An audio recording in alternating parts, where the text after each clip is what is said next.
tarde agora oficialmente para a gravação.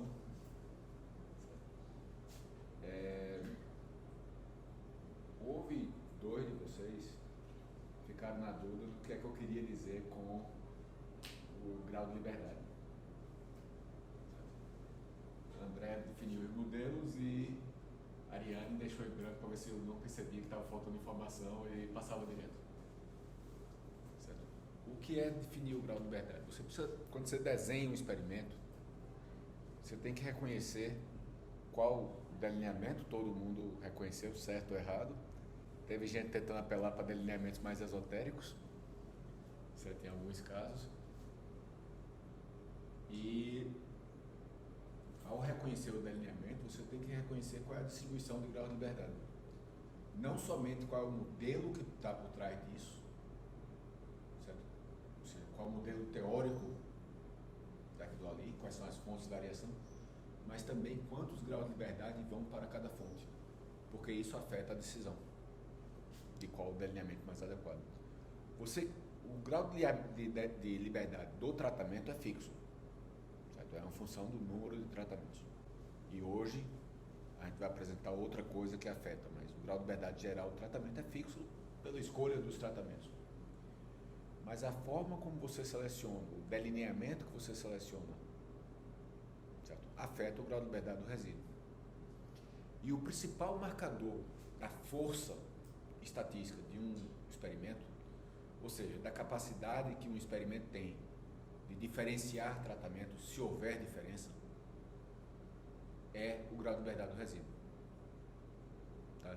Então você reconhecer, primeiro, qual o delineamento, e segundo, dentro daquele delineamento, será que eu vou ficar com tão pouco grau de liberdade do resíduo que talvez, ao invés de fazer o bloco igual à repetição, eu coloque um bloco com mais de uma repetição e assim reduzo o número de blocos? É importante? Em um dos casos, para vocês, eram 500 estirpes, ou 50 estirpes, com 10 repetições que não caberiam todas de uma vez. Certo? Bem, primeiro, não cabe tudo de uma vez, não pode ser DIC. Porque cada vez que você fizer, você está com condições ambientais diferentes. Automaticamente, qualquer coisa que você não possa fazer de uma vez só, não pode ser DIC. Está errado, não tem como ser DIC. Então vai ser blocos. Mas aí você pode fazer um bloco com mais de uma repetição, um bloco com uma repetição só, certo? E controlar mais. Quando você tem poucas parcelas, porque o seu experimento total é pequeno, pode fazer sentido você economizar grau de liberdade do resíduo, aumentando um pouquinho o tamanho do bloco, certo? Porque cada grau de liberdade cada bloco a menos que você faz é um grau de liberdade a mais para o resíduo, que, se você está com números pequenos, pode afetar a capacidade de diferenciar coisas. Se as diferenças forem grandes entre os tratamentos, a potência do experimento pode ser pequena. A capacidade de distinguir pode ser pequena, porque a diferença vai ficar visível. Eu diferencio um elefante de um boi com o menor experimento possível. Começa um elefante, começa um boi. Não precisa de repetição, não precisa de nada, porque não tem como confundir. Mas se eu estou falando da diferença entre uma vaca... Melhorou? Entre uma vaca Nelore e uma vaca holandesa, que são dois animais de porte muito semelhante, eu já preciso ter uma capacidade maior do experimento de distinguir isso aí. A gente afeta a capacidade do experimento, o poder do experimento, de dois caminhos diferentes. O primeiro é o planejamento do experimento. Como eu vou fazer o experimento? Se eu vou usar DIC, se eu vou usar blocos, quantos blocos eu vou usar, isso afeta a capacidade. E o segundo é controlar a variação do acaso. Quanto mais eu controlo a variação do acaso, menor o acaso, mais fácil de ver diferenças. Esse segundo você deveria fazer de qualquer jeito, com qualquer delineamento, com qualquer tamanho. Então, a gente vai admitir que você vai fazer no melhor que você puder e que não tem como melhorar isso aí. Fica a parte da escolha do delineamento. Por isso que é importante você saber, antes de começar, quantos graus de liberdade eu tenho, para o resíduo principalmente, e aí ver a capacidade, por exemplo, consultando aquela tabela F que eu mostrei para vocês. Olha, se o meu delineamento for esse, eu vou ter 20 graus de liberdade do resíduo. Eu preciso de um F de 3, ou seja, eu preciso de 3 vezes mais variação do tratamento do que do acaso. Tá, já é uma coisa meio grande. E se eu colocar mais uma repetição? Eu saio de 20 para 25? Aí eu saio de 3 para 2,5. Então pode valer a pena. Ó, eu só queria botar 3 repetições, mas eu vou jogar para 4 repetições para conseguir facilitar encontrar diferenças se houver. Se não houver diferença, não vai ter diferença. Não tem o que fazer. Certo? Mas se houver e você conseguir reduzir o tamanho do F que precisaria, vai ficar mais fácil de você distinguir se é real ou não. Tá? Então, por isso você precisa ter uma ideia, antes de começar o experimento, quantos graus de liberdade você tem para cada coisa, para ver se você vai ter potência suficiente experimental para distinguir. É por isso que você olhar qualquer livro de graduação, Pimentel Gomes, qualquer um deles, vai dizer que o experimento tem que ter no mínimo 20 unidades experimentais. Porque vai dar 20 unidades experimentais com 10 ou 12 graus de liberdade do resíduo no mínimo. Que é para você conseguir ter um F que não seja absurdamente grande. Certo? Para ser significativo. O pior mundo que tem em termos de um experimento não é quando você não encontra diferença significativa. É quando você não encontra diferença significativa porque criou um experimento que torna quase impossível encontrar diferenças significativas. Certo? Você pode não encontrar diferença significativa simplesmente porque o que você achava que causava variação não causa variação diferente daquela que você poderia esperar pelo acaso. Isso aí é um fato. Mas você encontra isso no experimento que você vê está dando 50, 60, ou seja, a variação do acaso explica 50% do que acontece, aí você fica, não encontrou porque não tem? Ou não encontrou porque fiz uma merda no experimento? Certo? Não encontra porque teu F para encontrar tinha que ser 50? Ou seja, a variação entre os tratamentos tem que ser 50 vezes maior do que aquela do acaso? Você pode fazer o melhor experimento do mundo, controlar a variação do acaso até o talo, mas mesmo assim vai ser muito difícil de você ver uma diferença, a não ser que seja de elefante para boi. Certo? Porque até a diferença de um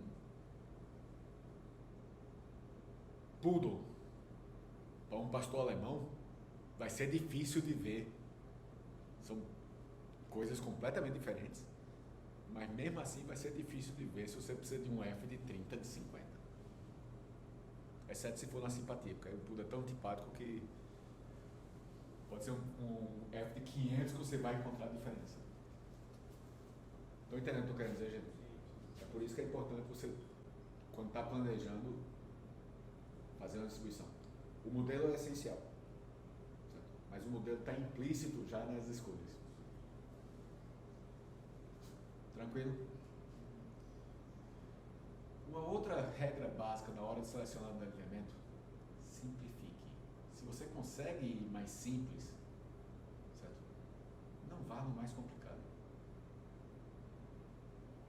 Você aumenta a chance de erro. Tá? Aquele caso do 1000 clones de palma com 2 repetições, certo? Era o caso típico de, ó, eu sei que não vai ser homogêneo. Não tem como. Então é melhor colocar um pique de uma vez e trabalhar para controlar aquela variação do acaso que dá para controlar nos cuidados durante o experimento. Certo? E teve mais de um caso de gente que identificou o tamanho do experimento certo e aparentemente depois esqueceu o que estava fazendo, porque mostrava lá, tem 500 unidades experimentais, aí vai aparecer grau de liberdade total menos de 500, menos de 499. Tem que se tocar do que está fazendo, né? Isso não é um erro de compra, é um erro que parou de pensar no que estava fazendo. Dúvidas? Doubts? Questiones?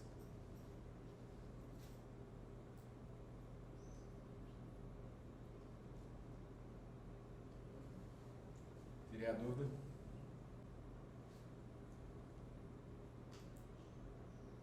Alguém tem alguma outra dúvida? Eu tenho uma dúvida. Se puder fugir um pouco desse assunto de grau de liberdade. Se eu rodo uma estatística e meu R ao quadrado ajustado for 1, eu devo me preocupar com isso, tá? Como faz? Você está rodando a estatística de uma regressão? Isso. Bem, checa se você não usou todos os graus de liberdade que você tinha. Às vezes acontece quando você desenha um modelo, quando você desenha a regressão, a sua regressão no final, eu estou admitindo que seja a regressão múltipla, se você tem 10 pontos, quantos graus de liberdade você tem no todo ali? 9. Se você colocar 9 variáveis independentes, 9 x's, você vai ficar sem grau de liberdade nenhum no resíduo. E, portanto, o seu modelo obrigatoriamente vai explicar 100% do que acontece. Porque toda variação do acaso, toda variação que existe lá, está como causada por uma daquelas 9 variáveis que você colocou. E, portanto, o R ao quadrado vai ser 1. Porque não existe variação do acaso, porque toda variação do acaso está alocada ali. Tá? Isso pode acontecer. Certo? É por isso que é importante, a gente vai ver na aula de análise multivariada, você necessariamente tem que ter menos variáveis no modelo do que pontos. E preferencialmente você deve ter bem mais pontos do que as variáveis. Que é para poder ver a variação do acaso e aí comparar a variação do modelo com a variação do acaso. Certo? O cenário. No caso do trabalho de vocês, eu acredito que vocês têm bem mais pontos do que variáveis, pelo que eu lembro. Então, não sei como poderia atingir, exceto se você conseguisse uma combinação de variáveis que explicasse 100% do que acontece, que ali eu acho pouco provável. Se estiver pensando em termos do trabalho. Ok, Bruno? Então, sempre você tem que ter menos coisa explicando do que o total, para poder permitir a existência da variação do acaso. Um outro cenário que tem que tomar cuidado, por exemplo, é o contraste ortogonal. Se você tem 4 tratamentos, você no máximo pode ter 3 contrastes ortogonais. Porque cada contraste pega um grau de liberdade e você não pode ter mais contrastes, usar mais grau de liberdade para explicar o tratamento do que o tratamento tinha. Tá? E o contraste ortogonal é uma explicação do efeito dos tratamentos. A efeito comparar os tratamentos, você está dizendo, não, é em função disso ou daquilo. Então você está explicando o que acontece com os tratamentos e, portanto, tem que ter menos possíveis explicações do que você tem no todo dos tratamentos. Ok? Dúvidas? Por favor, dúvidas, perguntem, questionem.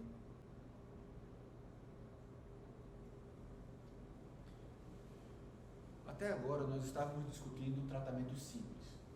Não no sentido que sejam fáceis, mas no sentido que cada vez que você está fazendo aquilo ali, está valendo uma coisa só. Só que na realidade, muitas vezes nós sabemos que temos mais de uma coisa diferente causando variação. A gente já viu isso na regressão mútua, em que a gente admitia que a produtividade era a função de mais de uma variável. Certo? Nesse caso, essas coisas diferentes estão entrando na composição do tratamento. Por exemplo, pode ser que eu esteja avaliando a resposta ao fósforo aplicado de diferentes formas. 10 kg de fósforo na forma de super triplo, comparado com 10 kg de fósforo na forma de MAP ou DAP. Aí eu tenho fonte e quantidade. Será que tanto faz qual é a fonte, a resposta à quantidade vai ser a mesma? Ou será que com quantidades diferentes, fontes diferentes podem ser mais? Eu só posso saber isso se eu estudar as duas coisas ao mesmo tempo. Se eu estudar somente fonte, eu vou escolher uma determinada dose e colocar aquela dose através daquelas fontes. Correto? Se eu estiver estudando dose com uma fonte só, eu sei a resposta naquela fonte, aquelas doses.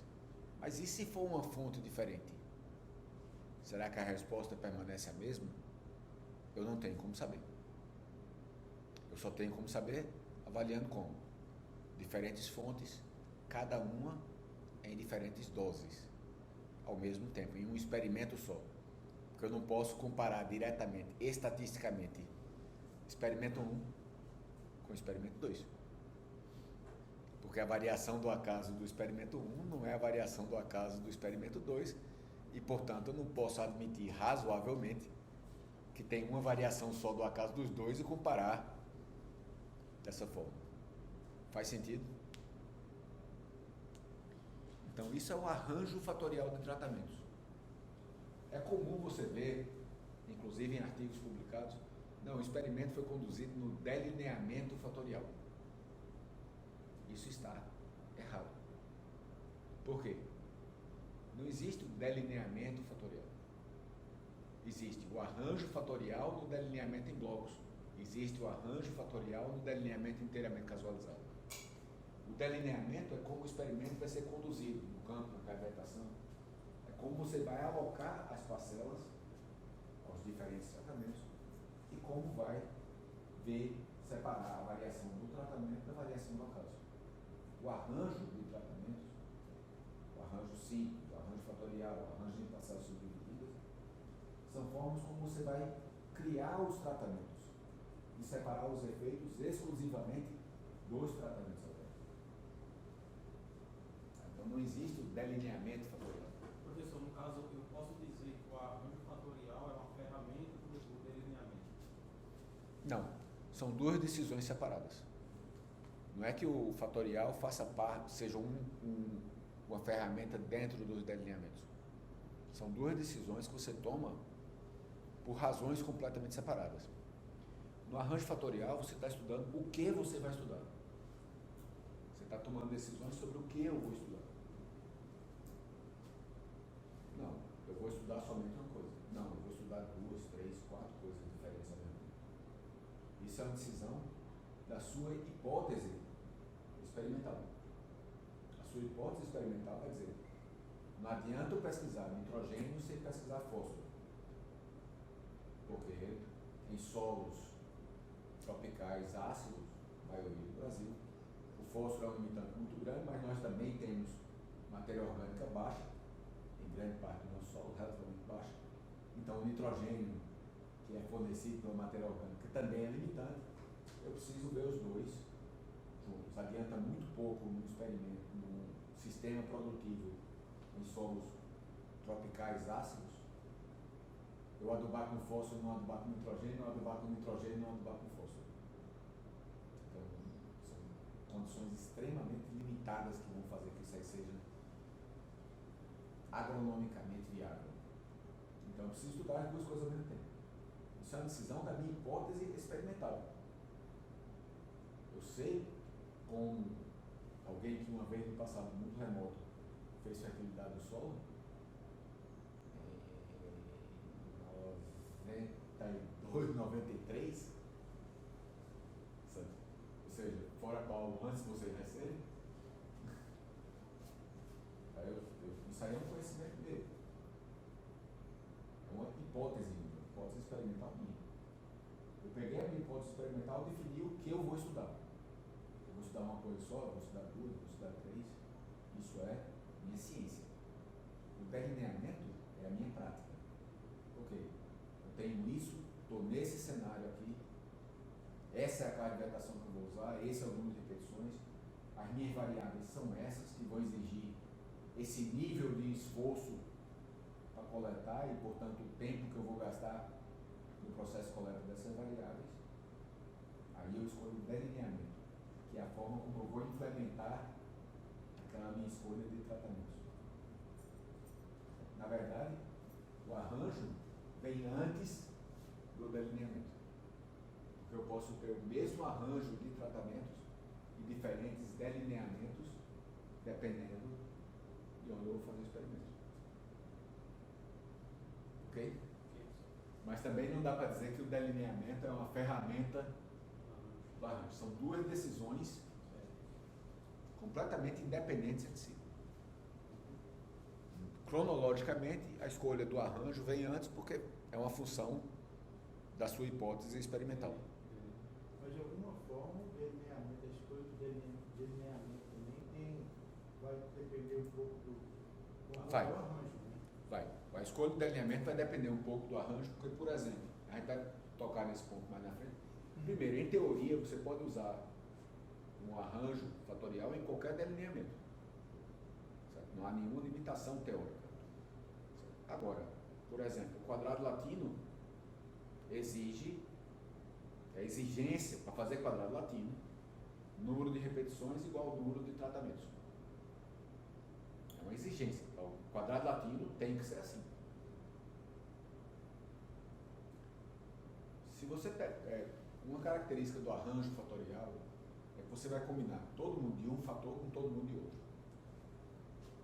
Certo? Vamos admitir que você está fazendo um experimento com vaca leiteira, que é o caso mais clássico do quadrado latino. É onde você mais facilmente visualiza duas variações não acaso que não podem ser controladas juntas. A variação de uma vaca para outra e a variação na época da vaca. Se você estiver estudando nível de energia e nível de proteína na ração, que são dois dos principais condicionantes de uma ração da vaca leiteira. Leite é basicamente proteína, então para produzir leite você tem que fornecer mais proteína do que somente para manter a vaca, e energia, então gordura, o nível de energia. Essas são as duas características mais importantes para uma vaca de alta produção. Eu estou falando de vaca produzindo 20, 30 quilos de leite por vaca por dia. Certo? São os dois condicionantes. Se você colocar, você combina todo mundo com todo mundo. Se você colocar 3 níveis de proteína e 3 níveis de energia, você tem 9 combinações possíveis. Proteína 1 com energia 1, com energia 2, com energia 3, proteína 2, 9. Então você já está com, se for no quadrado latino, você já tem necessariamente 9 repetições. O que começa a ficar complicado. Certo? Então, o delineamento, o arranjo, perdão, pode afetar a escolha do delineamento simplesmente pelo tamanho do experimento. Certo? O quadrado latino é o caso mais crítico por conta dessa limitação de tratamento igual a repetição, melhor, repetição igual a tratamento. Certo? Mas pode acontecer também em outros que você sai do que poderia ser um NIC para necessariamente um blocos, porque aumentou o tamanho do experimento e não consegue mais fazer de uma forma homogênea. Certo? Não é que seja uma decisão ligada diretamente, mas é uma consequência da decisão de quais são os tratamentos que você vai estudar. Ok? Certo? Como qualquer experimento, o tamanho do experimento vai afetar o delineamento que é mais viável, mais adequado para aquele experimento em particular. Tranquilo, gente? Alguns termos importantes. O que é o fator no fatorial? É cada coisa diferente que você quer estudar. Nesse exemplo que eu fiz agora da ração, quais são os fatores? Eu tenho 2 fatores. Quantidade de energia da ração e quantidade de proteína da ração. Que, aliás, é um balanço sacal de fazer. Eu fiz isso no doutorado, na disciplina de nutrição, que eu fiz, e não era florzinha que cheirasse. A principal fonte de energia de ração é soja, que é uma fonte proteica também. Então, para você fazer o balanço, é soja por causa do óleo. Na verdade, nessa disciplina, eu tinha que usar óleo de peixe. Eu não conseguia chegar na quantidade de energia que eu queria sem colocar o óleo animal na ração. Devia cheirar bonitinho.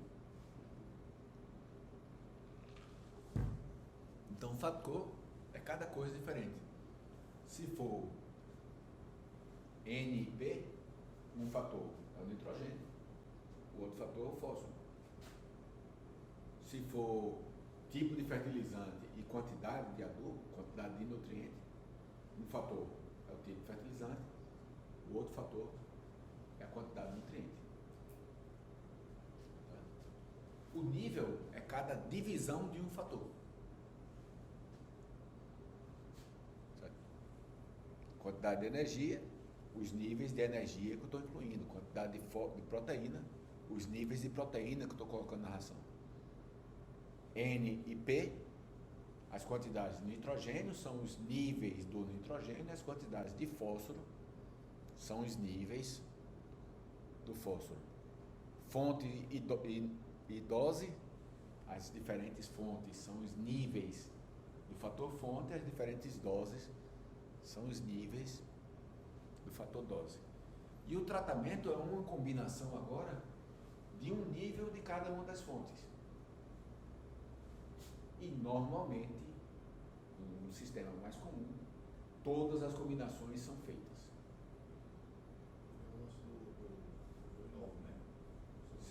Se fosse aquele caso, eram os 9.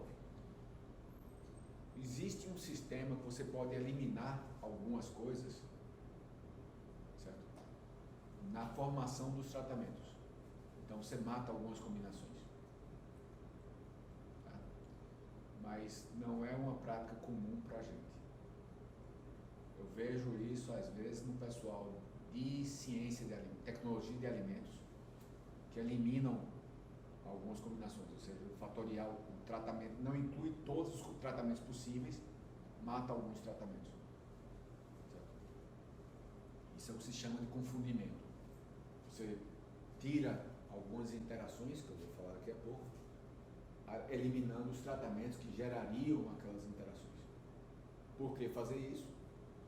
Às vezes você tem um número de tratamentos absurdamente grande, porque você está estudando muita coisa ao mesmo tempo, e você já tem alguns tratamentos que você sabe que não vão prestar. Por exemplo... De interesse mesmo. Exato. Você não tem interesse nele. Você tem um tratamento fazendo chocolate sem lactose, sem açúcar. Certo? Não interessa para ninguém, porque essa porcaria é ruim. É uma desgraça. Só falta dizer que é sem gordura, porque aí não... Então, mas falando sério agora, às vezes você tem uma combinação que você sabe que não é viável. Então você pode matar aquela combinação. Certo?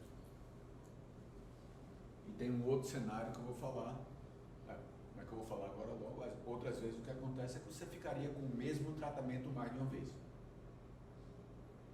Por exemplo, se você estiver falando em fonte e dose, ou seja, diferentes fontes de fósforo com diferentes doses.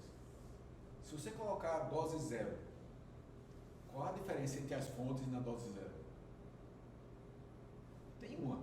Porque eu colocar 0 de super triplo, 0 de MAP, 0 de DAP, então se eu fizer todas as combinações, na verdade eu fico com o mesmo tratamento aparecendo 3 vezes. Tem alguma coisa de errado nisso? Eu só vou ter mais despesa, certo? Mais dificuldade. E se por acaso esses 3 tratamentos derem diferente, eu quero ver quem é o santo que vai conseguir dizer que 0 no MAP é melhor do que 0 no DAP. Então, para evitar que isso aconteça, a gente mata e só deixa um, que aí não tem chance disso acontecer. Mata no ninho. Hã? Mata no ninho. Mata no ninho logo para não acontecer uma besteira dessa de você depois discutir, não, aplicar 0 na dose de aparecer lá o fatorial, 0, 0, 0. Não, o 0 aqui é diferente daquele 0 ali. Tá arretado. Lógico, 0 de N e 0 de P faz sentido. Certo? Porque 0 de N é diferente de 0 de P. Mas 0 de N na forma de ureia, 0 de N na forma de nitrato de amônio deveriam ser a mesma coisa. Certo? Aí o próximo conceito é o efeito principal. Que, como vocês estão vendo em vermelho, é o efeito de cada fator, como se o experimento só tivesse aquele fator. É o efeito da proteína, como se eu não estivesse estudando simultaneamente a energia. É o efeito da energia, como se eu não estivesse estudando simultaneamente a proteína. O que quer dizer isso? É o efeito daquele fator na média do outro fator. Porque na hora que é na média, você matou as diferenças entre o outro. Em outras palavras, o fator, o outro ou outros fatores são repetições para esse fator que você está estudando agora. Eu só não entendi bem não. Deixa eu confundir um pouco. No caso, o efeito principal é como se o programa analisasse só ele. Sim. Só ele, sem. Ele analisa aquele efeito ali, desconsiderando todos os demais. Entendi. Como se o experimento só tivesse aquilo ali. Tanto o programa quanto se você for masoquista, você pode fazer isso aí com a calculadora. E é até fácil de fazer. Isso é trabalhoso, isso é chato, não é fácil de fazer. Ou seja, como se naquela hora, quando está calculando o efeito da energia, o resto não causa variação. Na hora que for calcular o efeito da proteína, a energia não causa variação. Como se estivesse isolando o fator, né? É isolando o É fator. isolando. Não é como se, é isolando. Ou seja, o fatorial permite você avaliar o fator 1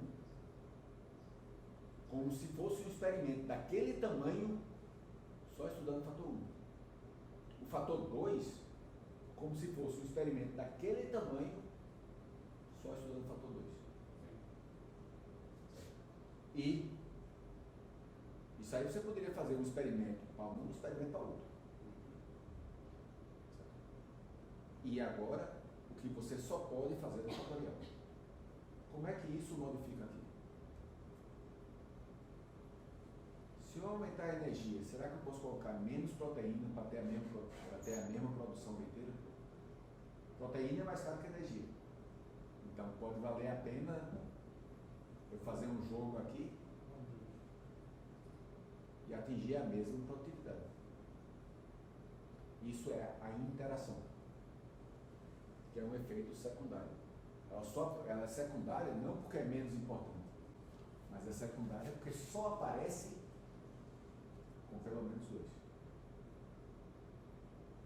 Eu não posso fazer um experimento, 2 experimentos separados, um para energia e outro para proteína, e ver como eles se modificam. Porque quando eu fizer o experimento de energia, a proteína é fixa. Quando eu fizer o experimento de proteína, a energia é fixa. Então não tenho como ver. Se eu aumentar a energia, eu posso reduzir proteína? Porque eu comparei as proteínas com a dose única.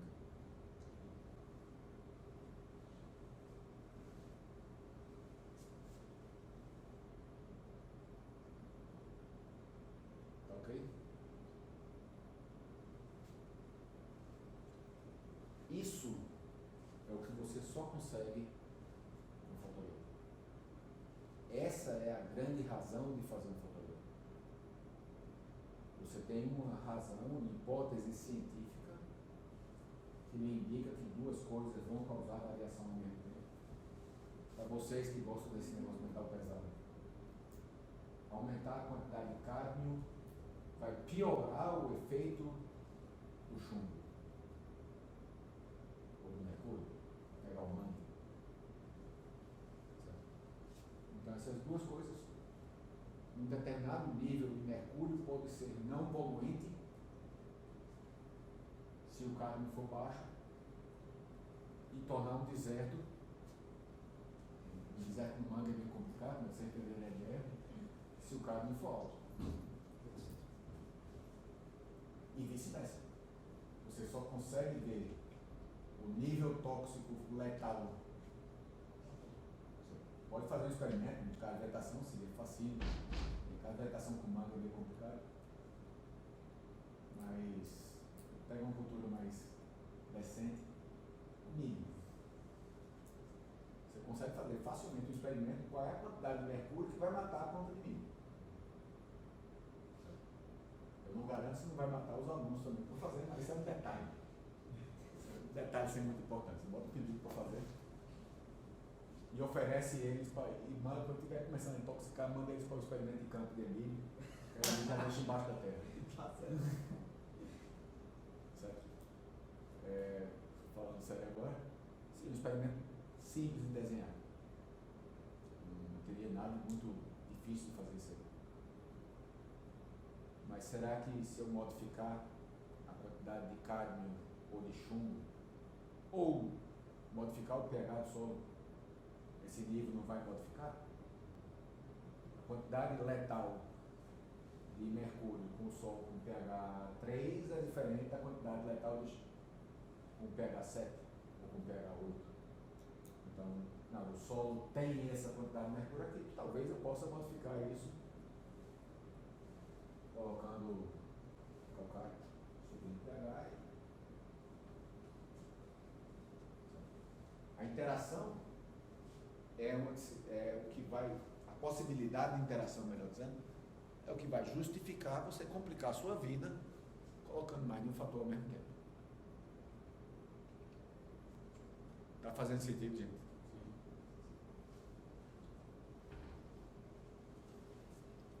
Vejam que tem um ou mais.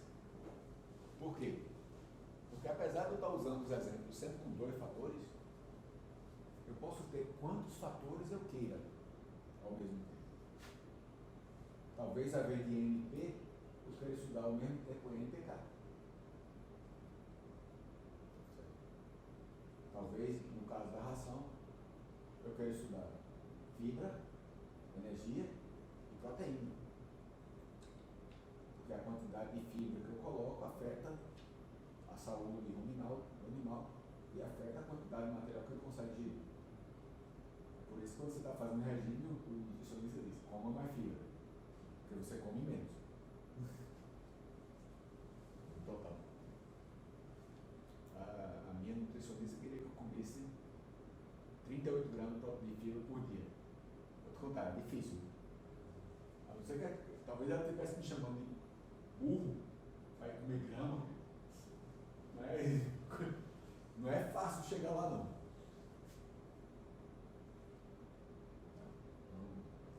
Suave. Literalmente suave. Mas você pode ter tantos fatores quanto você queira. O que acontece? Você vai ter interações entre todos os fatores. Se você tem lá NPK, você tem como N modifica o P, a interação em P, como N modifica o K, ou como o K modifica o N, a mesma coisa, a interação em K, como o P modifica o K, ou o K o P, que é a PK, e como esses 3 juntos se modificam. NPK. Se você tiver 4 fatores, e Emílio gosta de vez em quando botar os experimentos com 4, 5 fatores diferentes, aí você tem o primeiro com o segundo, o primeiro com o terceiro, o primeiro com o quarto, o primeiro com o quinto, o segundo com o terceiro, o segundo com o quarto, o segundo com o quinto, o terceiro com o quarto, o terceiro com o quinto, o quarto com o quinto, é 1, 2, 3, 1, 2, 4, 1, 2, 5, 1, 3, 4, 1, 3, 5, 1, 4, 5, 2, 3, 4, 2, 3, 5, 2. Em resumo, fica um samba do crioulo doido. Ou o rock do louro do problema mental. Certo? Eu sou velho o suficiente para ainda usar essa expressão do samba do crioulo doido, tá ligado? Mas só nunca ouvi falar. Sem comentários. A puxada de saco ficou meio violenta demais. Tá ok? Então, quantos mais fatores você tem, mais interações vai ter. Do ponto de vista de cálculo, não tem bronca nenhuma.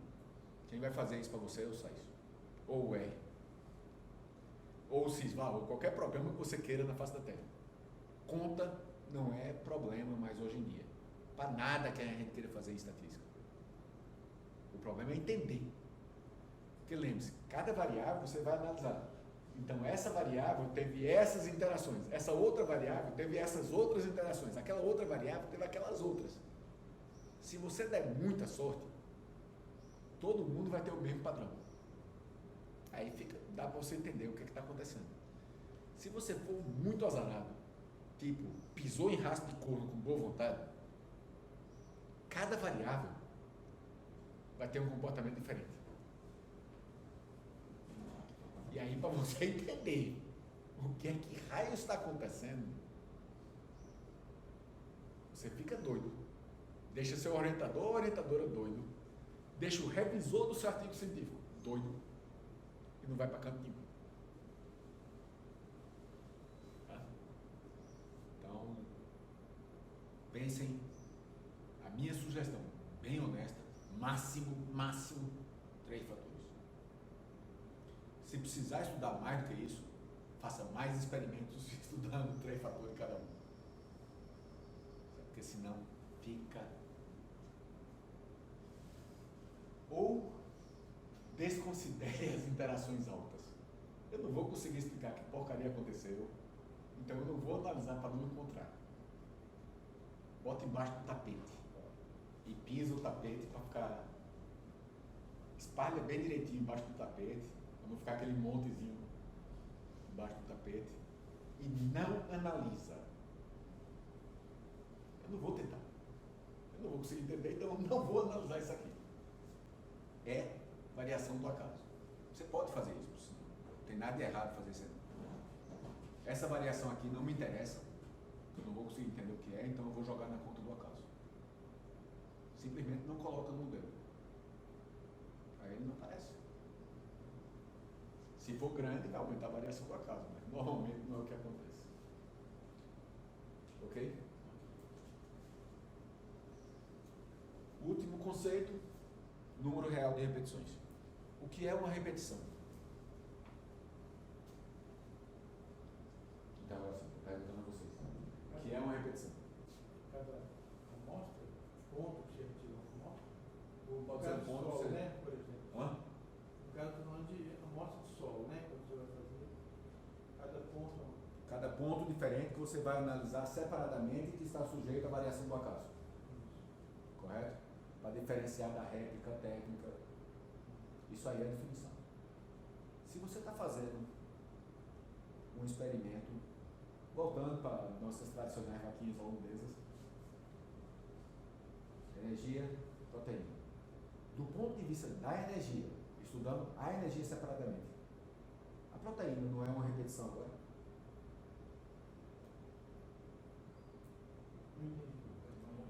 Vamos lá. Efeito principal. O efeito principal é o efeito de um fator, como se fosse somente ele no experimento. Não é isso? Fator proteína. Se eu estou estudando somente a proteína, o que é a energia agora? Eu só fiz aumentar o tamanho do experimento, não foi? Então, na realidade, as diferentes energias também são repetições para a proteína. E vice-versa. A proteína é repetição para energia. Ou seja, aquele meu experimento de 3x3, com 4 repetições, tem 30, ou seja, 3 energias, 3 proteínas. Com 4 repetições, são 36 unidades experimentais. Correto? Quando você está estudando energia, você não tem 4 repetições, você tem 12. Porque tem 3 repetições, tem 4 repetições para cada uma das proteínas. A repetição nesse exemplo aí seria cada vaca? A repetição desse seriam. Porque poderiam ser as vacas. avaliado em relação à vaca, não é isso? Sim. Porque ela vai Eu comer teria e ela vai 36 comer. vacas. Eu poderia ter 36 vacas aí. Certo? Se eu conseguisse todas elas no mesmo ciclo da adaptação. O problema desse exemplo que eu estou usando aqui, ele seria naturalmente um quadrado latino, mas se você abstrair a diferença entre os ciclos, certo? Então, deixa eu trocar tudo que eu falei, apaga, volta, esquece energia e proteína e está falando agora de NP, que é um potinho na calibração que evita as duas diferenças do acaso. Olha, as duas diferenças ambientais não acaso. Vaca e são pré-reconhecidas. Né? Você está agora com 3.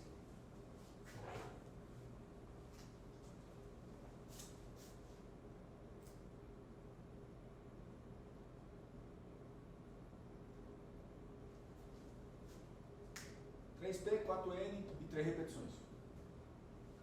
3P, 4N, 12 combinações possíveis de um P e um N. Todo mundo está vendo isso aí? 4 repetições, não, 3 repetições, 12, 36 unidades experimentais.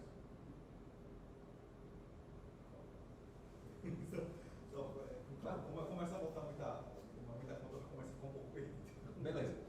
3P, 4N. Concorda que tem 12 tratamentos? 12, perfeito. Se eu tenho 3 repetições, 12 vezes 3. 12 vezes 3, 36. 36 parcelas. 36 potinhos na calibração. Tranquilo? Quantas vezes cada N vai aparecer?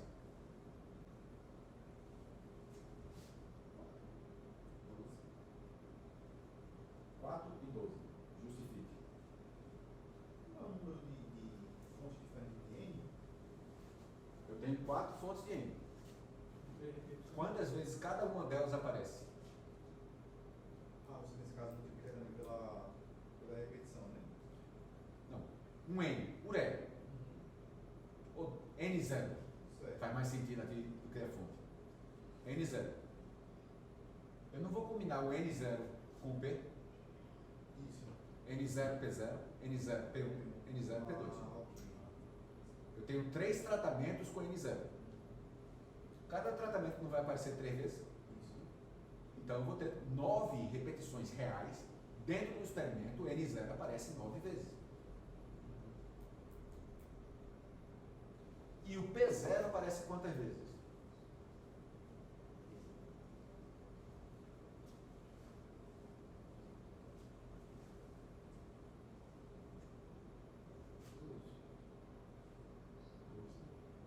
Por quê? N0 P0, N1 P0, N2 P0, N3 P0. Repetição 1, 2, 3 para cada um deles. Ou seja, o seu experimento, que tinha 3 repetições físicas, do ponto de vista do efeito principal, funciona como 2 experimentos separados de 36 parcelas cada um, em que P tem 12 repetições e N tem 9 repetições. Uma outra consequência disso. Em qual dos dois vai ser mais fácil de encontrar diferenças? Para N ou para P?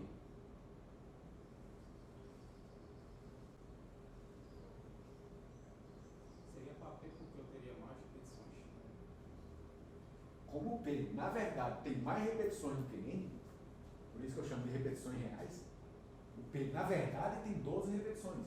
E o N, na verdade, tem 9 repetições. Mais repetições, mais fácil encontrar diferenças. Nesse caso, vai influenciar também no grau de liberdade. Não vai influenciar no grau de liberdade, vai influenciar no delta. Professor, não é ao contrário, não. No caso, P teria 9. Por que P teria 9? Na minha. Vamos contar nos dedos? Não é. Não, contando aqui, eu estou querendo xingar, não. Estou falando só que fica mais fácil de ver. P. N0. Eu estou falando P, né? É. P0. P0. Com quem? Com N1. N0. Quem mais? Aí, no caso, eu teria. P0, não, P0. A gente está falando do P. Então, P0. P0 com N0, concorda? Ok. P0 com N1. P0 com N2. P0 com N3. Eu tenho 4 combinações que envolvem P0. Tenho 4 tratamentos que tem P0. Como cada tratamento aparece 3 vezes, o P0 vai aparecer 12 vezes, o P1 vai aparecer 12 vezes, e P3, P2, a gravação, vai aparecer também 12 vezes. Correto? Exato. Por isso que eu tenho mais precisão ao P0. Lembra da fórmula de delta? Altuque?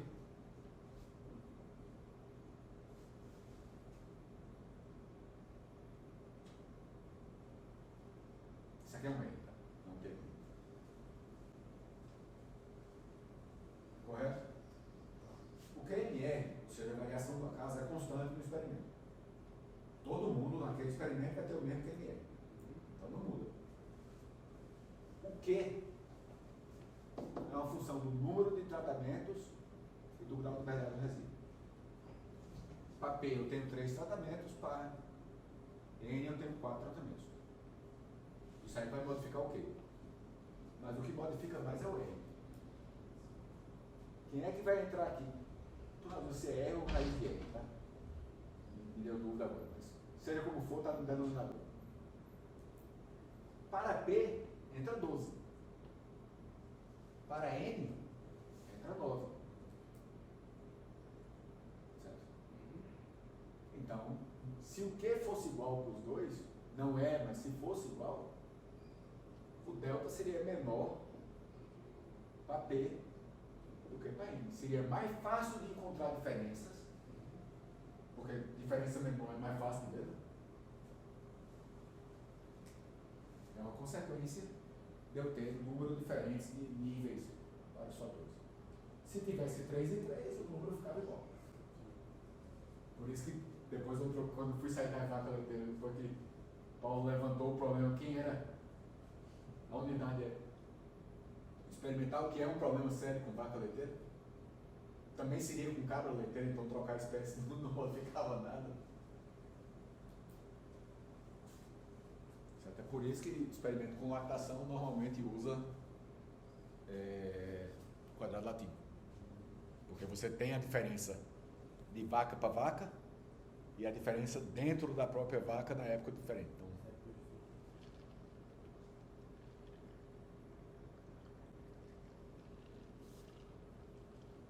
por falar em leite, enquanto o pessoal está anotando, vocês sabiam que se produz leite de camelo? Camela, não é camelo não, tá bom.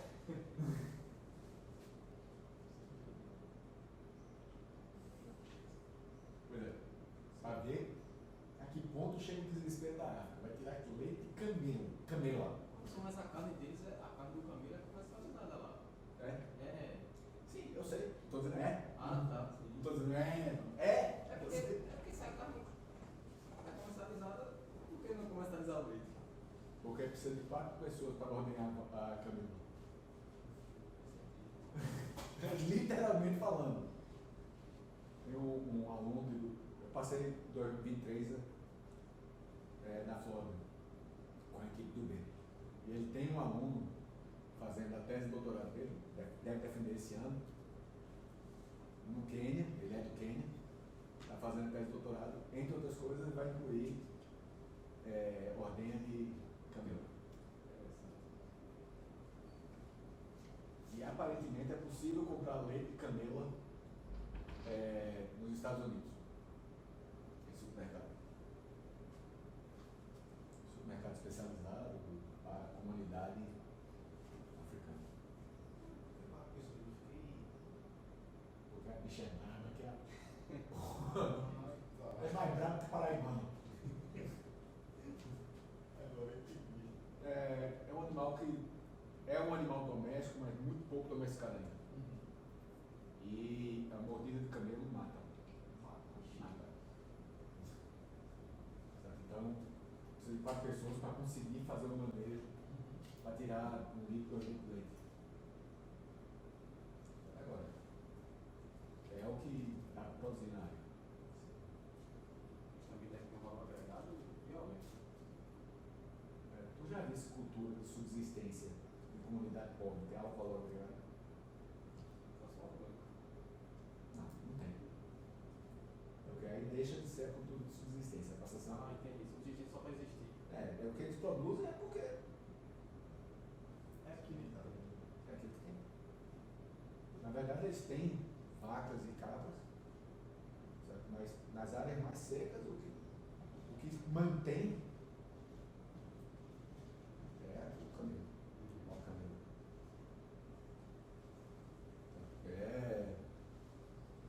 A gente acha que as condições do nosso sertão são ruins até ver as condições de outros cantos. Tá? Vai catar, usa lenha na fogueira. Lenha na fogueira não, lenha para cozinhar em casa. Aí para você catar lenha, as mulheres, é serviço das mulheres, como de costume, quando vão catar, além de encontrar com cobra, que é a nossa pessoa que fosse catar lenha para tocar fogo no papo, também encontraria, encontra leão, encontra rinoceronte, encontra zebra, hipopótamo. Então uma parte do trabalho de quem que é esse aluno, é usar uma palma, que é um problema lá, para a produção de biogás. Para poder reduzir e com o desmatamento, cada vez tendo que ir mais longe. Mais longe significa mais chance, além de ser mais força para carregar a madeira no lombo, mais chance de encontrar quem não queria encontrar. Mais disposição. Mais exposição. A palma seria uma espécie invasora lá? Essa ela cresce tanto que o controle pelos moradores é muito difícil e só quem consegue comer é o elefante. Que eles não querem perto da casa deles. Então, está tentando matar 2 coelhos com um cajadada só. É um projeto muito bonito. Mas, voltando, saindo do Quênia e da produção de camelo. Essa produção está complicando minha vida aqui. Certo? O conceito está coerente?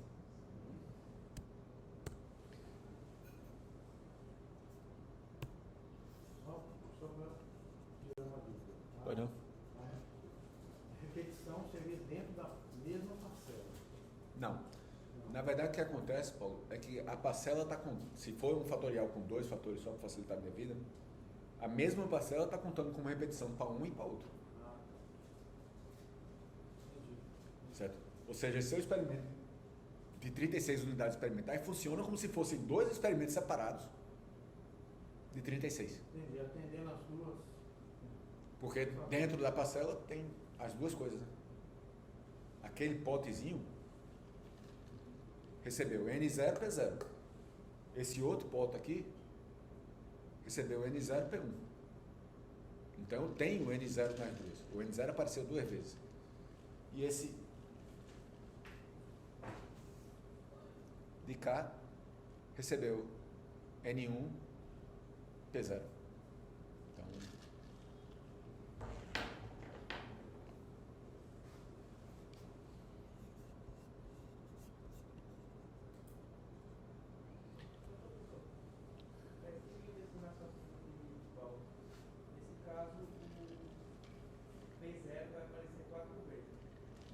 Então eu posso dizer que O P0 vai aparecer 4 vezes em no mesmo bloco.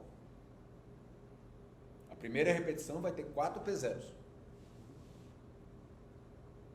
então eu posso dizer que esse P0 representa uma única parcela? Não. Eu tenho 4 parcelas, eu tenho 12 parcelas diferentes com P0. P0, N0, bloco 1. Vou chamar de bloco para facilitar a contagem, tá? P0, N0, bloco 2. P0, N0, bloco 3. P0, N1, bloco 1. P0, N1, bloco 2. P0, N0, N1, bloco 3. P0, N2, 1, 2, 3. P0, N3, 1, 2, 3. Então esse P0, em tese, eles não vão ser diferentes para P. Não deveriam ser diferentes para P. Eu estou vendo somente o efeito do P0.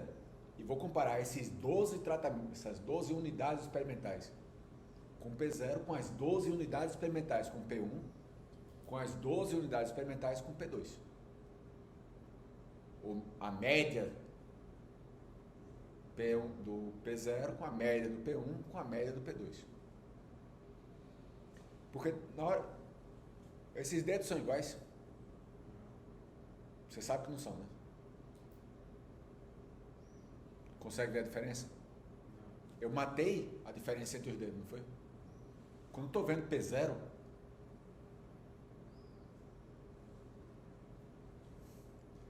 P0, N0, P0, N1, N2, N3. São diferentes, não são? Na hora que eu faço isso, a diferença entre os N's desaparece. Só fica P0. E aqui, só fica P1. E, Paulo, dá tua mão aí. 4 dedos só. Fecha. N2, André. N3. Então, a gente comparando as 4 mãos da gente, só está vendo a diferença P0, P1, P2 e P3. A mesma coisa, N0, N1 e N2. Só que agora seriam somente os 3 P's.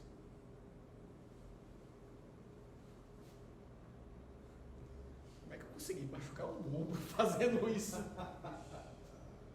Eu realmente preciso voltar a treinar. Tá ok até aqui? Tirou a dúvida? O fatorial é um arranjo de tratamentos. Não é um delineamento. Estou falando somente da forma como eu crio e interpreto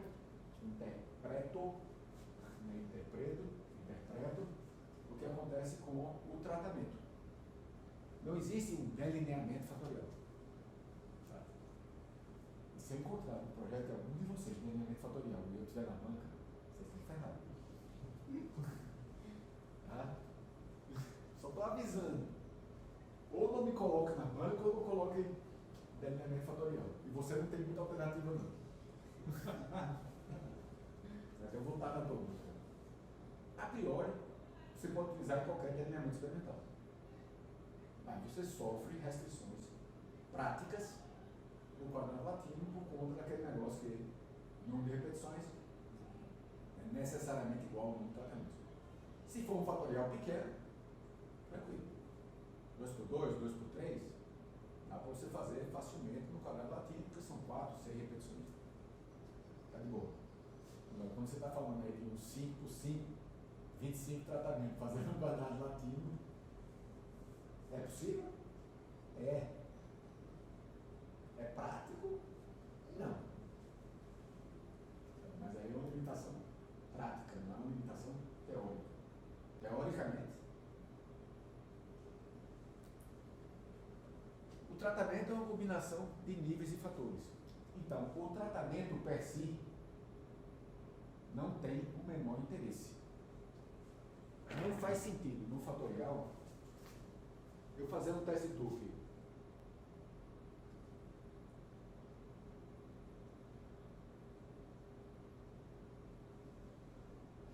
comparando esses dois tratamentos. No tratamento simples, A, B aqui, estava de boa. Não tinha nada demais. Mas no fatorial, isso não faz sentido. Porque é pegar a informação do fatorial, que é o efeito N, o efeito P, amassar tudo, fazer uma bolinha, jogar na descarga, apertar e torcer para não entupir. Eu encontro isso como revisor com muita frequência. Em artigo científico, estou revisando. Professor, não faz sentido, porque nesse caso, o senhor está deixando de ver a informação dos dois separadamente nesse caso. E estou vendo uma informação que eu não consigo entender por quem é. A diferença entre 0 e P1 é do P ou é do N?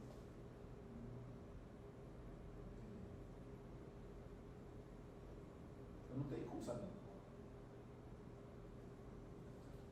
E esse arranjo me permitiria saber o efeito do P, o efeito do N e o efeito da interação. Mas na hora que eu faço a comparação dos 12 tratamentos, faço um truque lá de 12 contra 12, quem é que está causando? Não sei. Foi um problema que teve uma primeira versão do seminário C que quase que eu tenho um piripaque. E causo um piripaque nela quando eu falei isso. Você pega a informação e joga fora. E a gente encontra isso. Controle do mestrado, eu não tinha feito a disciplina, mas encontra isso em artigo científico, como revisor, artigo subjetivo, de vista boa.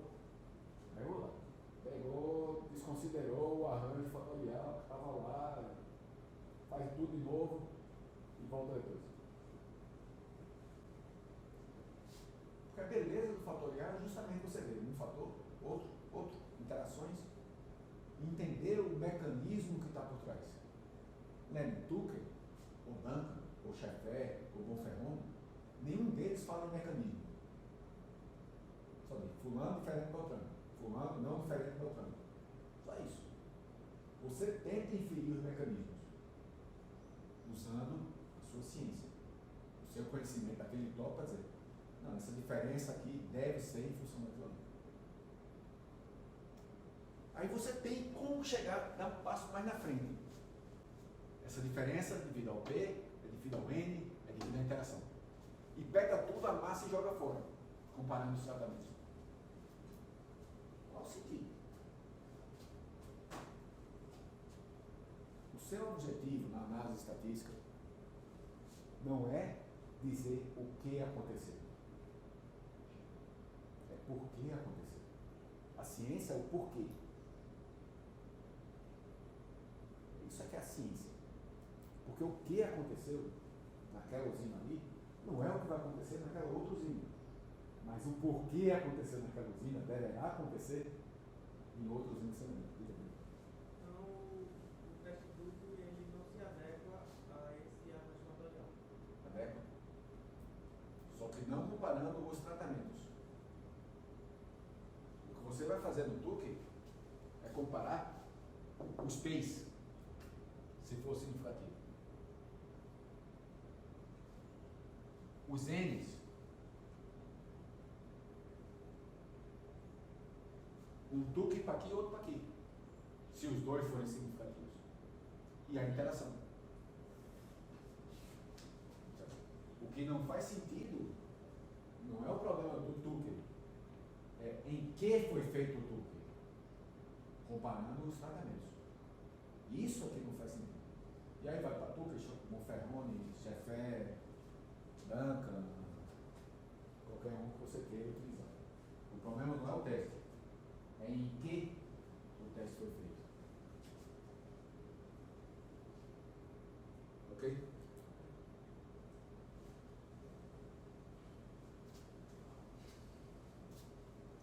Fatoriais com o mesmo número de tratamentos podem ter dificuldades de interpretação muito diferentes. Aqui eu tenho 12 tratamentos, né?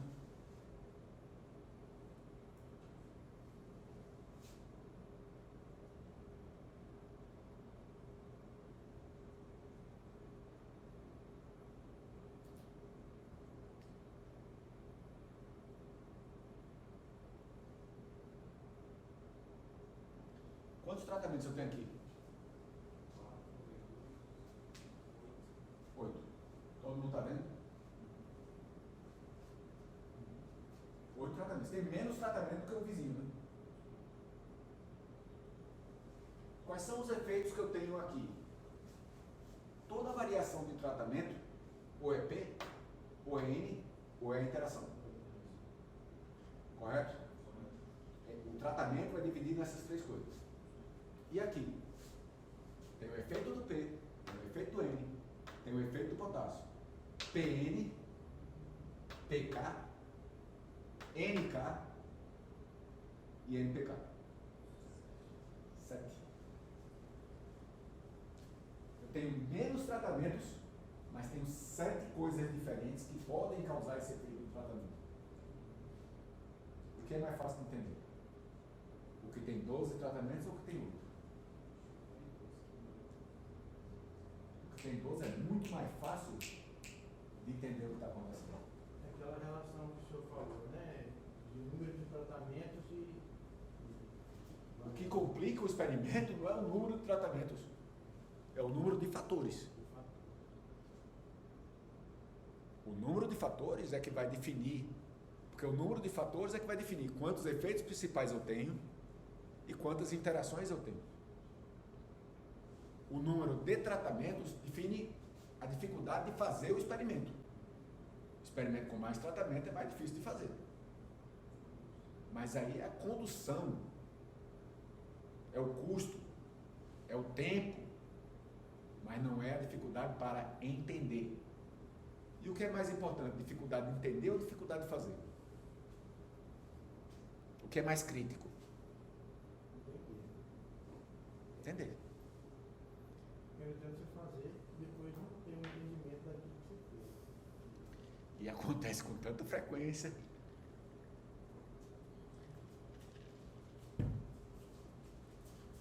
Você ter dificuldade de fazer significa que você pode não gastar o dinheiro, porque não conseguiu fazer. Você ter dificuldade de entender, você gastou o dinheiro e jogou fora, porque não entendeu. É por isso que eu só vou para filme da Marvel. Eu entendo o que eles estão fazendo. Não preciso ficar parado, pensando, assim, ruminando o que é que eu... Estou gastando muito dinheiro para ir no cinema, porque cinema está caro para lascar. Eu vou para esquecer o mundo por 2 horas.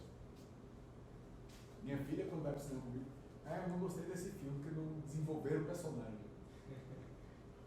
Filme da Marvel, vai dizer que não desenvolveram. Que é o que no filme da Marvel? Hamlet? Só para fixar aqui, professor, você poderia repetir essa distribuição do NPK? Pois não.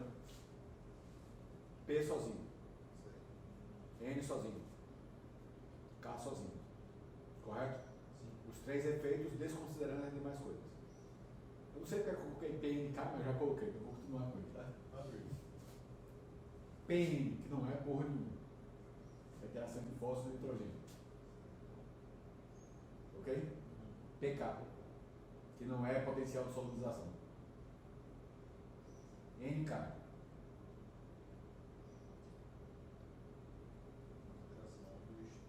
PNK. E realmente até agora eu não estou entendendo porque eu coloquei PNK e não NPK. Para seguir a ordem tradicional. É porque o senhor estava seguindo lá o PN, que é do outro. Deve ter sido. É a única coisa que faz sentido. E adicionou o K depois. Agora, deixa eu complicar um pouquinho mais a vida aqui. Enxofre. P, N, K, S. PN, PK, PS. NK, NS. Eu esqueci de fazer. KS. Ok? Até as interações duplas nós já estamos em 10 coisas diferentes. PNK, PNS, PKS, NKS e PNKS. 15 efeitos diferentes. Dos quais 5, não, uma interação quadro, que eu não tenho ideia de como apresentar, e PNK, PKS, PNS, NKS, 4 interações tríplices, que também são dificílimas de entender. A primeira vez que eu tive o desprazer de analisar uma interação tríplice foi em 2000, na minha tese de doutorado. Todas as minhas variáveis deram interação tríplice. Eu já era professor de estatística fazia 7 anos. Passei um mês e meio tentando entender como fazer a avaliação e como apresentar de uma forma que meu orientador no Canadá, eu estava aqui no Recife já, meu orientador estava no Canadá, pudesse entender. Vai, vem. Aí conseguimos chegar no lugar comum. Depois que eu fiz essa primeira, o resto eu segui a mesma forma, né? Não vou reinventar a roda. Na minha universidade, na universidade que eu fiz doutorado, não é minha, para defender a tese, tem que ser enviado para uma pessoa externa da instituição, que vai antes de marcar a defesa. Não é uma pessoa externa durante a defesa, não. Uma pessoa externa antes. Que vai avaliar e dizer se pode defender ou não. Como se fosse o seminário de acompanhamento. Só que é uma pessoa. Não. Se ele não gostar, se a pessoa não quiser a tese, eu não posso marcar a defesa. Eu já fiz isso 2 vezes para ele, como avaliador externo. Se eu disser que não está em condições de defender, não interessa a opinião dele. O programa não vai deixar, o departamento não deixa defender. Tem que ter o meu aval para defender. Aí ele mandou. Depois que eu defendi, ele não podia mostrar antes, mas depois que eu defendi, ele me mostrou para poder incorporar os comentários. Eu não entendi a apresentação dos dados, mas não quero ver essa tese de novo, então pode defender. Era alguma coisa bem assim. Aí eu, toma, Mário, tu acha que sabe estatística? Toma isso no meio da fuça. Fiz, pensei mais, pensei como é que podia apresentar. Passei mais 3 meses trabalhando os dados para conseguir fazer sentido. Mandei para a revista. A Australian Journal of Soil Research. Comentário dos revisores? Aceitaram, publicaram, mas essa análise também foi mais ou menos essa base. Não quero ver essa porcaria de novo nunca na minha vida. Tá? Resultado? Se eu puder evitar trifatores, eu evito até hoje. Tem hora que você precisa. Com o tempo eu fui pegando mais vezes, fui conseguindo aprender o traquejo de uma forma menos difícil de apresentar, mas enfim. A vida é curta demais para gastar o tempo todo tentando entender o que aconteceu com a porcaria de interação tríplice. E o problema maior nesse cenário aqui é porque você vai ter diferentes variáveis em que, se o padrão se repetir, no meu caso, todas as variáveis deram interação tríplice. Então era um padrão consistente. Se eu conseguisse entender o que estava acontecendo com um, essa mesma lógica se aplicaria aos demais. Então você consegue, trabalha, difícil mostrar, mas dá para fazer.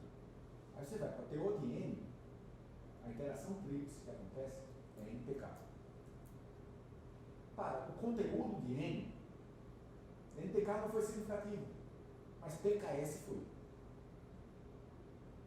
Aí para a altura da planta, nem NPK nem PKS, foi NPS.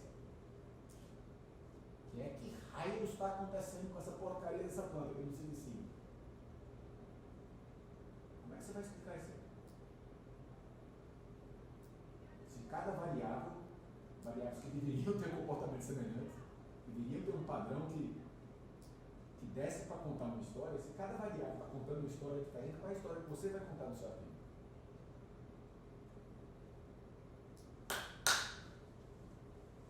Eu não fiz nada. Certo? Essa gravação foi só eu instalando a língua. Estão entendendo o que eu estou querendo dizer? Então, evitem. Quebre experimentos separados. Pensa se isso é realmente necessário. Ah, mas não vai dar. Certo? Se não dá, para que fazer? Se der, você não explica. Se não dá, para que botar tudo?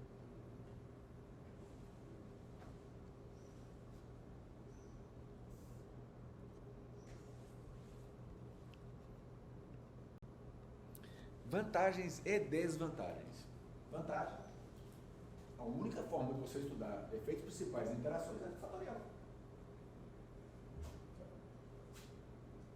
Ele é flexível. No mundo real, a gente nunca tem só variedade. Tem variedade, tem fertilidade. Tem variedade, tem manejo. No mundo real, a escolha do fertilizante que você vai utilizar depende do custo do fertilizante naquele ano. E também no mundo real, diferentes fertilizantes vão ter diferentes eficiências. Certo? Então, comparar os fertilizantes com a dose única não é necessariamente a melhor forma de escolher qual fertilizante você vai utilizar. No mundo real, onde tem mercúrio alto, é bem provável que tenha cádmio alto também. Tem uns outros, aquela porcaria, aquela sopa de letra da tabela periódica aparecendo diferente. Quem é que está causando mais? O problema de contaminação de solo, estou falando de água e água na Amazônia não. É o mercúrio? É o chumbo? É o cádmio? É tudo? Ou não é nenhum?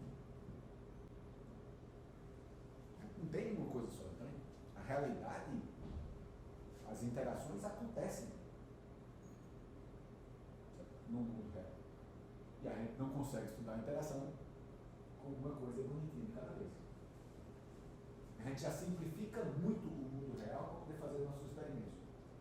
A gente elimina muitas variações para conseguir concentrar em algumas. Certo?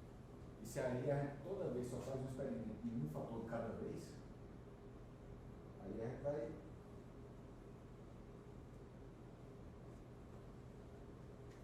E você trabalha como se tivesse, para os efeitos principais, você tem mais reduções.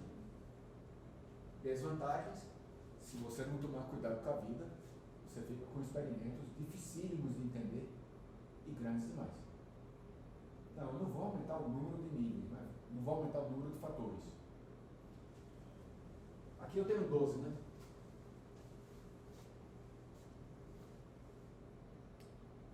Se eu sair de 3 para 4, de 3 P's para 4 P's, qual o tamanho do experimento agora? 16. Eu só aumentei P. Ele estava se sentindo por baixo em relação a mim, porque eu tinha 4 anos e só tinha 3 P. Eu não vou fazer isso, eu sou um cara democrático, vou colocar tudo por igual. 4, 4. Sai de 12 para 16. Se eu colocar aqui 2K, saiu de 12 para quanto?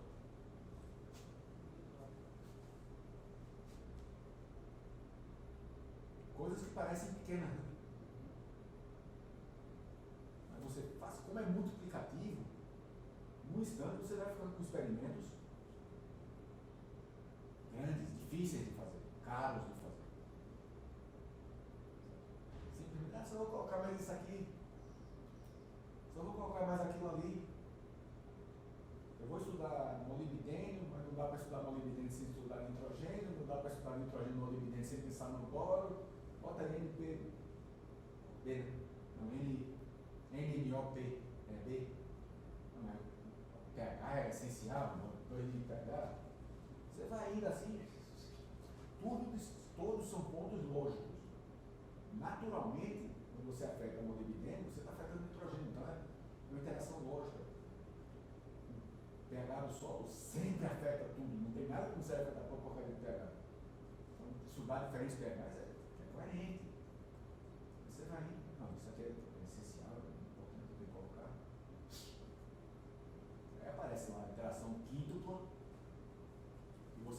debaixo da cama chorando assim, encolhido, feito uma bola, tentando entender o que aconteceu. O problema não é o fatorial. É que você desligou o separador de orelhas na hora de fazer. Vocês sabem o que é o separador de orelhas, né? Então está aqui entre as duas.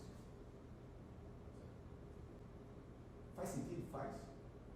Não estou dizendo que não faça sentido isso aí. Não é viável. Então, os principais problemas do fatorial não são do fatorial. São de quem mudou o fatorial. Ok, gente?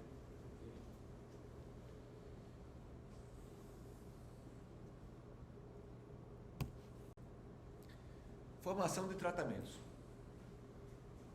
Como é que a gente forma os tratamentos? Nesse caso, nós temos um fatorial com 3 fatores diferentes. Cobertura verde, tem 3 níveis. Mato, milheto, mucuna. O mato, é o mato, né? Deixar o mato crescer lá.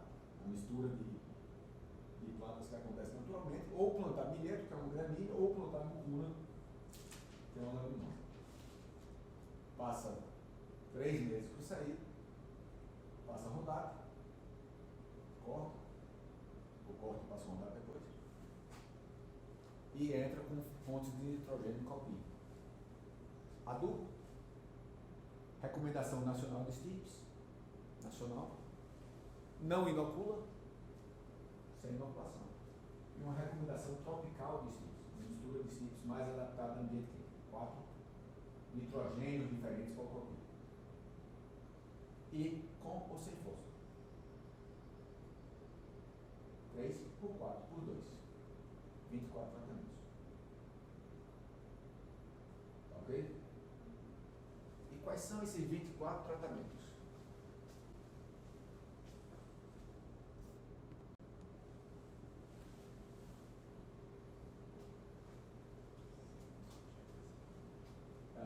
Isso aí deveria ficar 24 linhas, tá?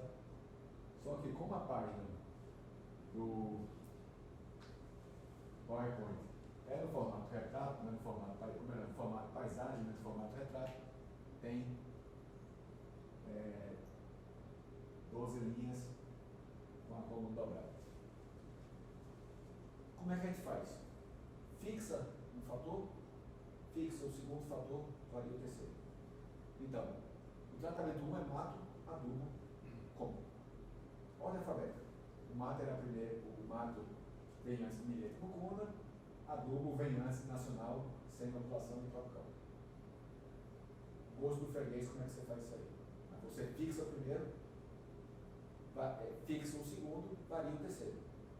Mato, adubo com, mato, adubo sem. Fechei o terceiro nível, foi? Antes de voltar para o primeiro do terceiro, eu faço o quê? Vario o segundo. Continuo com o mato, só que agora as plantas vão ser inoculadas para a recomendação nacional. Mato nacional, com e sem fósforo. Acabei novamente o fósforo, mudo o nitrogênio, mato sem inoculação, com sem, mato tropical com sem. Acabei o mato. Todas as combinações com o mato já saíram. Aí eu faço todas as combinações com milheto e todas as combinações com mucuna. Como diria nos Estados Unidos, rinse and repeat. Enxaga e repita. Ah, mas não tem como errar isso aí. E como eu gosto muito de usar a minha remédio como exemplo para vocês não fazerem as mesmas remédios, fazerem outras.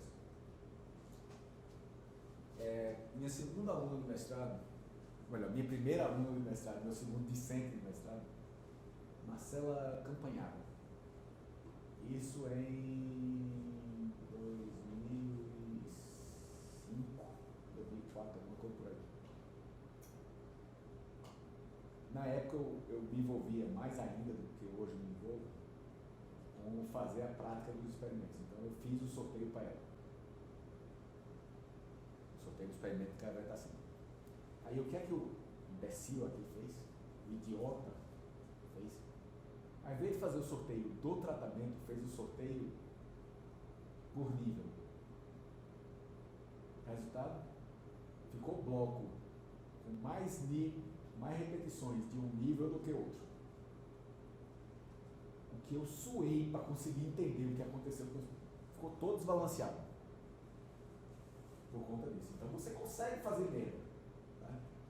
Eu falo isso aí de cadeira. Você consegue fazer merda na criação dos tratamentos. O que é o melhor de fazer? A melhor forma de fazer? Sistematicamente.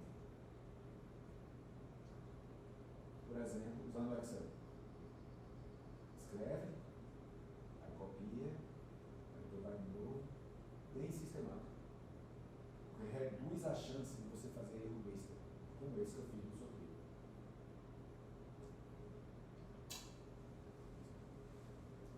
Erros bestas, mas que quase custaram uma estratégia. Não custaram porque eu sou bom de... Eu consigo fazer os dados dizerem qualquer coisa. Só precisa aplicar a dose exata de persuasão. Na verdade, eu não chega a torturar os dados, mas tive sessões longas de convencimento deles que eles tinham que contar alguma história. Eu só não digo qual é a história que eles querem contar, não chega a esse nível. Mas eu consigo extrair uma história. Pelo menos, geralmente, consigo extrair uma história. Ok, gente? Se tivessem 4 fatores, mesma coisa, variava o quarto, quando rodasse o quarto, variava o terceiro, quando terminasse o terceiro, rodava o segundo, rodava o primeiro.